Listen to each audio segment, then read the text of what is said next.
এভাবে scene create করেছে। তারপর একদিন আমার বাসায় গিয়ে হাজির, বাসায় এসে আমার বাপ্পার সামনে একই কথা, যদি আপনার মেয়ে হাতে তুলে আমাকে না দেন তাহলে আমি ইঁদুর মারার বিষ খেয়ে মরে যাব। এইসব দেখে একটা সময় আমার কাছে মনে হলো ঠিক আছে ভাই, ওকে ঠিক আছে, চল তোকে বিয়ে করে ফেলি। তাই বিয়ে করে ফেলছি। তারপর থেকে যে আমার এই অবস্থা। ভুলে যান ভাবি, একদম ভুলে যান।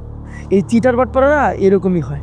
ও কিন্তু আর জীবনে জেল থেকে বেরোতে পারবে না, ওখানে ধুকে ধুকে পচে মরবে। আমি বলি কি, ওকে ডিভোর্স দিয়ে দিন। ডিভোর্স দিয়ে আপনি আপনার নতুন জীবন শুরু করেন। আর তাছাড়া ভাবি, আমি কিন্তু এখন সিঙ্গেল। ও কি বলেন আপনি সিঙ্গেল? সিঙ্গেল ভাবি, মানে মনের মতো কাউকে এখনো খুঁজে পাইনি। এই কানাডাতে কিন্তু আমার টাকার পাহাড়, কিন্তু খাবার লোক নেই।